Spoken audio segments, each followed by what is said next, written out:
Friends, welcome back to Mazhathulli creations. ഈ channel നിങ്ങൾ ആദ്യമായിട്ടാണ് കാണുന്നതെങ്കിൽ സബ്സ്ക്രൈബ് ചെയ്യാൻ മറക്കല്ലേ. പരമേശ്വരനും സൂര്യയും കൽപ്പനയും ഭക്ഷണം കഴിച്ചുകൊണ്ടിരിക്കുന്നു. വരുണാണെങ്കിൽ പുറത്തേക്ക് പോയിരിക്കുകയാണ്. കൂടെ രാജു എന്ന ഒരാളും കൂടിയുണ്ട്.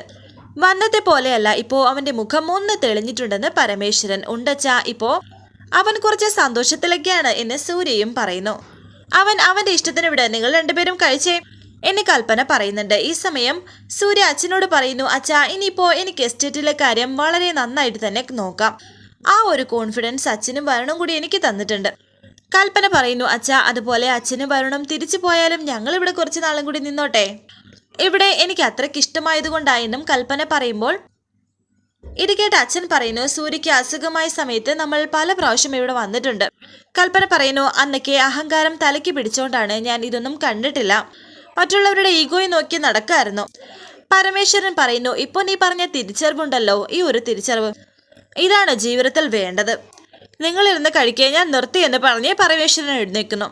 പരമേശ്വരൻ എഴുന്നേറ്റ് പോയ പാടെ കൽപ്പന കുറച്ച് ഭക്ഷണം സൂര്യയ്ക്ക് വാരി കൊടുക്കുന്നു. എന്നാൽ ഒരു അതിശയത്തോടെ തന്നെ സൂര്യ കൽപ്പനയെ നോക്കുകയും ഭക്ഷണം കഴിക്കുകയും ചെയ്യുന്നു. വളരെ സന്തോഷത്തിലാണ് ഇപ്പോൾ സൂര്യ, അതുപോലെ കൽപ്പനയും. ഇവരുടെ ഈ സ്നേഹം മറ്റൊരാൾ കാണുന്നുണ്ടായിരുന്നു. ജനാലയിൽ കൂടി മുഖംമൂടി ധരിച്ച് ഗൗതം അവിടെ വന്നിട്ടുണ്ട്. ഈ കാഴ്ച ഗൗതം ആ ജനാലയിൽ കട്ടൻ നീക്കിയിട്ട് കാണുകയാണ്. രണ്ടുപേരും പരസ്പരം അങ്ങോട്ടും ഇങ്ങോട്ടും ഭക്ഷണം വാരിക്കൊടുക്കുന്നു. ഇതൊന്നും ഗൗതമിന് ഒട്ടും സഹിക്കാൻ കഴിയുന്നില്ല.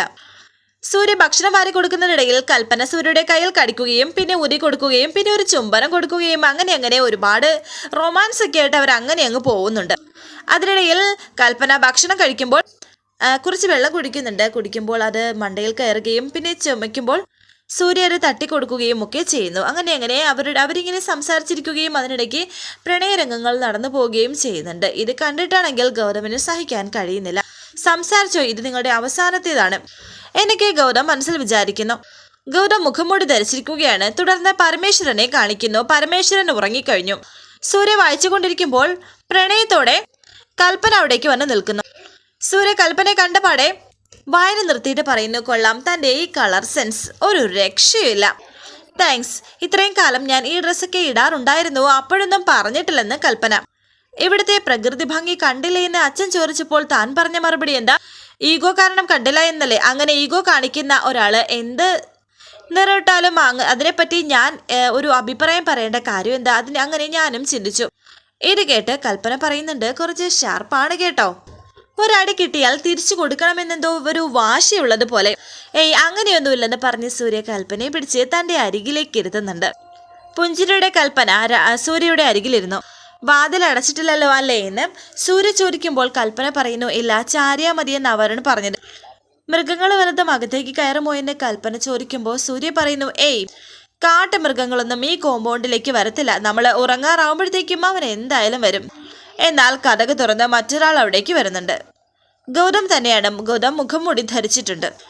ആരുടെയും കണ്ണിൽ പെടാതെ അകത്തേക്ക് കയറുകയാണ് ഗൗതം. ആദ്യം നേരെ കിച്ചണിലേക്ക് വന്ന് അവിടെ നിന്നും ഒരു കത്തി എടുത്തു. എന്നാൽ പുറത്തേക്ക് നോക്കിയ സമയം വരുൺ അവിടേക്ക് കയറി വരുന്നതായും ഗൗതം കാണുന്നു. പെട്ടെന്ന് ഗൗതം മറഞ്ഞു നിൽക്കുന്നുണ്ട്. വരുൺ നോക്കുമ്പോൾ വാതിൽ തുറന്നിട്ടതാണ് കാണുന്നത്. കുറച്ച് വെള്ളം എടുത്ത് കുടിക്കാമെന്ന് വിചാരിക്കുമ്പോൾ ജഗ്ഗിൽ വെള്ളമില്ല. പെട്ടെന്ന് ഗൗതം അങ്ങോട്ടേക്ക് പോകാൻ തുടങ്ങുമ്പോൾ എന്തോ തട്ടി താഴെ വീഴുന്നു. വരുൺ അത് ശ്രദ്ധിക്കുന്നു. അവിടെ ആരോ ഉണ്ടെന്ന് വരുണിന് മനസ്സിലായി. ഗൗതം മറഞ്ഞു നിൽക്കുന്നു.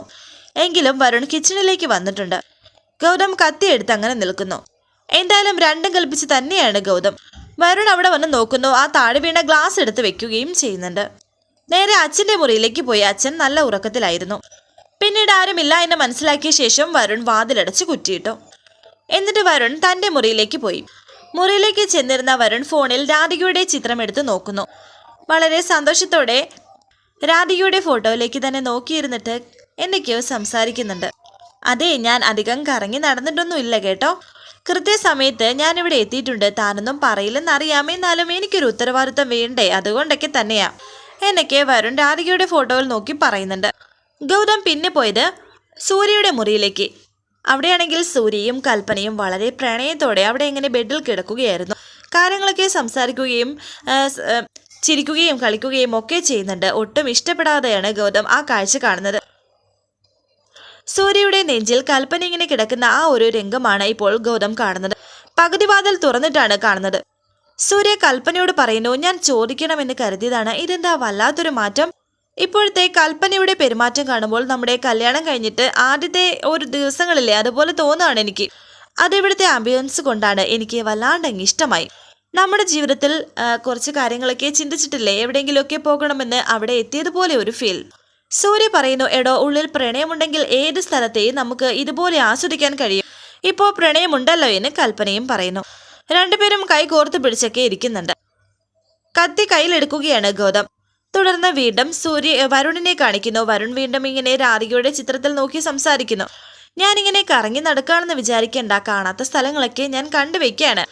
എന്തിനാണെന്നറിയോ, തന്നെ കൊണ്ടുവരാനായിട്ട്. എന്താണെന്ന് എനിക്ക് അറിഞ്ഞുകൂടാ, പക്ഷേ ഇതെല്ലാം നടക്കുമെന്നൊരു വിശ്വാസമുണ്ട്. ഓക്കെ ബൈ, എന്നാ പിന്നെ നാളെ കാണാം എന്ന് പറഞ്ഞിട്ട് അത് ഓഫാക്കി വെച്ച് കിടക്കുകയാണ് വരുൺ. എന്നിട്ടും ഉറങ്ങുന്നില്ല. രാധികയെക്കുറിച്ച് തന്നെ ചിന്തിച്ചിരിക്കുന്നു. പിന്നെ ഉറക്കം വരികയും ചെയ്യുന്നുണ്ട്. അങ്ങനെ വരുൺ അവിടെ കിടന്നുറങ്ങുന്നു. വീണ്ടും ഗൗതമിനെ കാണിക്കുന്നു. സൂര്യയുടെ മുറിയിലേക്ക് വളരെ ദേഷ്യത്തോടെ ഇടാ എന്ന് പറഞ്ഞ് ഗൗതം കയറി വന്നിട്ട് സൂര്യ ആക്രമിക്കാൻ ശ്രമിക്കുന്നു. ഒരു ശബ്ദം കേട്ട് ഉണരുകയാണ് പരമേശ്വരൻ. സൂര്യ ഗൗതമിനെ ചവിട്ടി ആ ബെഡിലേക്ക് തള്ളിയിടുന്നുണ്ട്. എങ്കിലും ഗൗതമിന്റെ കയ്യിൽ കത്തി ഉള്ളത് കൊണ്ട് തന്നെ വീണ്ടും സൂര്യ ഉപദ്രവിക്കാൻ ചെല്ലുന്നു. അവിടെ കിടന്ന് ബഹളമുണ്ടാക്കുകയാണ് കൽപ്പനയും. സൂര്യയെ പിടിച്ചു തള്ളി. പിന്നെ അവർ രണ്ടുപേരും അങ്ങോട്ടും ഇങ്ങോട്ടും അടി. സൂര്യ ബെഡിൽ കിടത്തിയിട്ട് ഗൗതം സൂര്യയെ കത്തിക്കൊണ്ട് കുത്താൻ ശ്രമിക്കുന്നു. അവിടെ കിടന്ന് വീണ്ടും അലറി വിളിക്കുകയാണ് കൽപ്പനയുടെ കയ്യിൽ കിട്ടിയ സാധനം കൊണ്ട് ഗൗതമിനെ ബാക്കിൽ ഇങ്ങനെ അടിക്കുന്നുണ്ട്. ഒന്ന് പതറിയെങ്കിലും വീണ്ടും ഗൗതം സൂര്യയെ കുത്താൻ തുടങ്ങുന്നു. പെട്ടെന്നാണ് ആ കൈ തടഞ്ഞുകൊണ്ട് വരുൺ അവിടെ എത്തിയത്. മുഖം മറച്ചത് കൊണ്ട് ഗൗതമാണ് വന്നിരിക്കുന്നത് എന്ന് ആർക്കും മനസ്സിലാകത്തുമില്ല. പരമേശ്വരനും അവിടെ എത്തി. വരുൺ ഗൗതമിനെ അടിക്കുകയാണ്. കൈ പിടിച്ച് തിരിച്ചത് കൊണ്ട് ആ കത്തി താഴെ പോകുന്നുണ്ട്. പിന്നെ അവർ രണ്ടുപേരും കൂടി ബഹളം വെക്കുമ്പോൾ പോകേണ്ട സൂര്യ വേണ്ട എന്നൊക്കെ കൽപ്പന സൂര്യയോട് പറയുന്നു. അത് ഗൗതമാണെന്ന് മനസ്സിലാക്കിയിട്ടല്ല, സൂര്യ വിട്ടുകൊടുക്കാൻ ഒരു മടി പോലെ. എങ്കിലും കൽപ്പനയെ മാറ്റി നിർത്തിയിട്ട് സൂര്യ ഗൗതമിനെ ഉപദ്രവിക്കാൻ ചെല്ലുന്നു. വരുണും സൂര്യയും കൂടി ഗൗതമിനെ ഉപദ്രവിക്കുകയാണ്. മാസ്ക് കഴിക്കാൻ അവർ ശ്രമിക്കുന്നു. പെട്ടെന്ന് ഗൗതം അവിടെ നിന്നും ഓടിപ്പോകുന്നുണ്ട്. വാതിൽ തുറന്ന് പുറത്തേക്ക് ഇറങ്ങി ഓടുകയാണ് ഗൗതം. പിറകെ വരുണും സൂര്യയും പോകുന്നുണ്ടെങ്കിലും അതിനു മുന്നേ തന്നെ ഗൗതം അവിടെ നിന്നും ഓടി രക്ഷപ്പെടുകയാണ് ചെയ്യുന്നത്. സൂര്യ എന്നൊക്കെ പറഞ്ഞ് അവിടെ കിടന്ന് വിളിക്കുകയാണ് കൽപ്പനയും. അങ്ങോട്ട് പോകണ്ട എന്ന് പരമേശ്വരനും പറയുന്നു. അവരാരാണെന്ന് അറിയാൻ സാധിച്ചില്ലല്ലോ അച്ഛാ എന്നൊക്കെ വരുണും പറയുന്നു. ആരായാലും കുറെ നേരമായി വീട്ടിനകത്തുണ്ടെന്നാ തോന്നുന്നത്. സൂര്യ കുഴപ്പമൊന്നുമില്ലല്ലോ എന്ന് കൽപ്പന ചോദിക്കുന്നു. ഞാൻ വന്ന് കയറിയപ്പോഴേ വല്ലാത്തൊരു ശബ്ദം കേട്ടു അച്ഛാ, ഞാൻ വന്ന് നോക്കുകയും ചെയ്തു, അപ്പോൾ ആരെയും കണ്ടില്ല എന്ന് വരുൺ പറയുമ്പോൾ പരമേശ്വരൻ പറയുന്നു, ഇപ്പൊ ഇവിടെ ആരങ്ങനെ വരാനാ, വല്ല കള്ളന്മാരും ആയിരിക്കും. നാളെ സ്റ്റേഷനിലേക്ക് വിളിച്ച് പറഞ്ഞേക്കുന്ന പരമേശ്വരൻ. സൂര്യ, ഞങ്ങൾ പോയിട്ട് നിങ്ങൾ ഇവിടെ നിൽക്കാന്ന് വിചാരിക്കേ വേണ്ട. എന്തോ ഒരു അപകടമുണ്ട് ഇവിടെ. എന്ത് അപകടം? കള്ളന്മാരെവിടെയാ ഇല്ലാത്തത്? മോഷണ ശ്രമം നടക്കുന്നതിനിടയിൽ പിടിക്കപ്പെട്ടാൽ അവരെ കത്തി കാണിച്ച് ഭയപ്പെടുത്തും എന്ന് കരുതി നമുക്ക് നാട് വിട്ടു പോകാൻ സാധിക്കുമോ എന്നൊക്കെ വരുൺ. വേണ്ട വരുൺ, റിസ്ക് എടുക്കണ്ടെന്ന് കൽപ്പന. ഒന്നിച്ചുള്ള സമയങ്ങളിൽ നമുക്ക് സന്തോഷമായിട്ട് ചുറ്റിക്കറങ്ങാം. അത് കഴിഞ്ഞ് ഒന്നിച്ച് തന്നെ മടങ്ങുകയും ചെയ്യാം. ജീവിതത്തിൽ നിൽക്കുന്ന സമയത്ത് നമുക്കിങ്ങനെ പേടിക്കാൻ കഴിയില്ലല്ലോ എന്നൊക്കെ സൂര്യയും പറഞ്ഞു. ഒരു കാര്യം മനസ്സിലാക്കിക്കോളൂ, എവിടെ ചെന്നാലും നമുക്ക് പിന്നിൽ ശത്രുവുണ്ട്, എല്ലാവരും സൂക്ഷിക്കുക എന്ന് പറഞ്ഞിട്ട് 4 പേരും അകത്തേക്ക് ചെല്ലുന്നുണ്ട്. വാതിലും അടച്ചു. പിന്നീട് ഐശ്വര്യയെ കാണിക്കുന്നുണ്ട്. വക്കീലിനോട് വിളിച്ച് കാര്യങ്ങളൊക്കെ ഏർപ്പാടാക്കുകയാണ് ഐശ്വര്യ. അരികിൽ തന്നെയുണ്ട് സോണിയും മാലിനിയും. രാവിലെ ഒരു 10:30 ഞങ്ങൾ അവിടെ എത്താമെന്ന് പറയുന്നുണ്ട്. എന്നിട്ട് ഐശ്വര്യ ഫോൺ വെച്ചു. പിന്നെ ഒരു ഫാം ഹൗസിനെ കുറിച്ച് സംസാരിക്കുകയാണ് അവർ. പറ്റുമെങ്കിൽ അടുത്ത ആഴ്ച തന്നെ ആ ഫാം ഹൗസ് രജിസ്റ്റർ ചെയ്യാമെന്ന് പറയും എന്നൊക്കെ ഐശ്വര്യ. നാളത്തെ രജിസ്റ്റർ ഓഫീസിലെ കാര്യം എനിക്കെന്തോ ആശങ്കയുണ്ട് എന്നെ മാലിനി പറയുമ്പോൾ ഐശ്വര്യ പറയുന്നു, നാളെ 10:30 തന്നെ നമ്മൾ രജിസ്റ്റർ ഓഫീസിൽ എത്തുന്നു.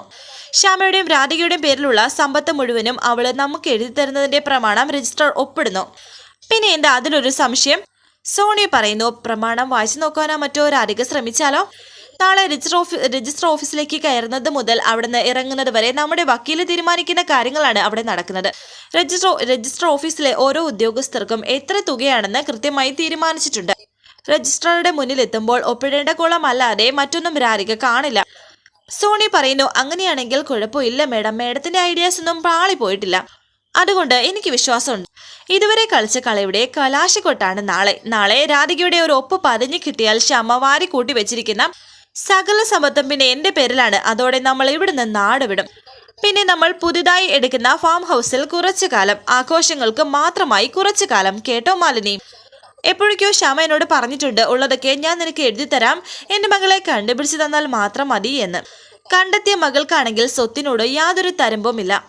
അപ്പൊ പിന്നെ ഒരു കുറ്റബോധത്തിന്റെ ആവശ്യമുണ്ടോ എന്നൊക്കെ ഐശ്വര്യയും പറയുന്നു. അങ്ങനെ അവർ സംസാരിച്ചു നിൽക്കുകയാണ്. വരാനിരിക്കുന്ന പുതുപുത്തൻ എപ്പിസോഡുമായി വീണ്ടും കാണാം. Thank you for watching. Please subscribe, like, share my channel.